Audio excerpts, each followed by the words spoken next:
স্বাদ আর গুণের বিবেচনায় উপাদেয় খাবারের তালিকায় বাদামের প্রতিদ্বন্দ্বী নেই। ভিটামিন, ফাইবার, খনিজ, antioxidant, selenium, amino acid, potassium, omega-3 fatty acid সহ প্রোটিনের উপস্থিতি বাদামের কার্যকারিতাকে বাড়িয়েছে কয়েক গুণ। চীনাবাদাম, কাজু বাদাম, কাঠবাদাম, পেস্তা বাদাম সহ বাদামের রয়েছে নানা প্রকার। শরীরকে কর্মক্ষম আর রোগমুক্ত করতে বাদামের জুড়ি মেলা ভার। বিভিন্ন বাদামে রয়েছে ভিন্ন রোগের সমাধান।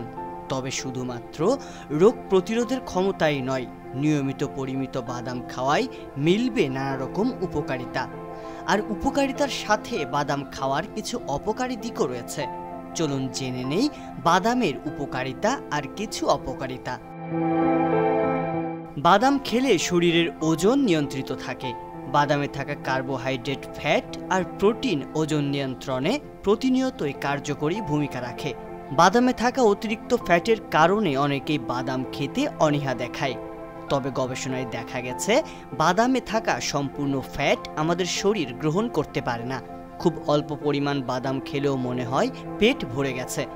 এ কারণে অন্যান্য খাবার কম খাওয়া হয়, যা ওজন কমাতে সাহায্য করে। বাদাম খেলে ওজন বৃদ্ধি নিয়ে যে ধারণার প্রচলন আছে তা পুরোটা সত্যি নয়। পরিমিত মাত্রায় বাদাম গ্রহণে ওজন বৃদ্ধিজনিত কোনো সমস্যা হয় না।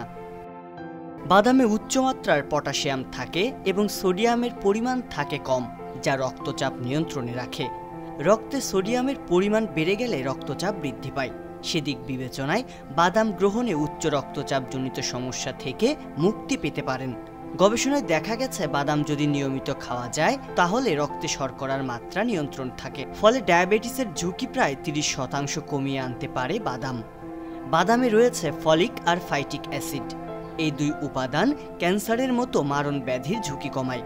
বিশেষ করে বাদাম কোলন ক্যান্সার নিয়ন্ত্রণে বেশ কার্যকরী ভূমিকা রাখে। চোখ, ত্বক, হাড় ও দাঁতের মজবুত গঠনে সহায়ক বাদাম। মস্তিষ্কের বিকাশ আর স্মৃতিশক্তি বাড়াতেও চিকিৎসকেরা বাদাম খাওয়ার সুপারিশ করে থাকেন। এছাড়া বিভিন্ন ধরনের ফাঙ্গাল ও ভাইরাল ইনফেকশন প্রতিরোধের পাশাপাশি শরীরে ডায়াবেটিসের নিয়ন্ত্রণে বাদামের কার্যকারিতা বেশ।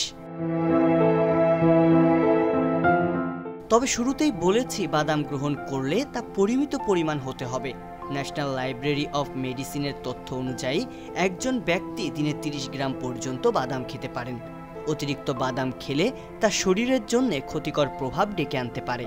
যাদের কিডনি ও গলব্লাডারের সমস্যা রয়েছে তাদের কাঠবাদাম ও কাজু বাদাম এড়িয়ে চলা উচিত, কারণ এতে বিদ্যমান অক্সালেট ক্যালসিয়াম কিডনিতে পাথর সৃষ্টি করতে পারে। অতিরিক্ত বাদাম গ্রহণে হজম প্রক্রিয়াও হতে পারে ব্যাহত।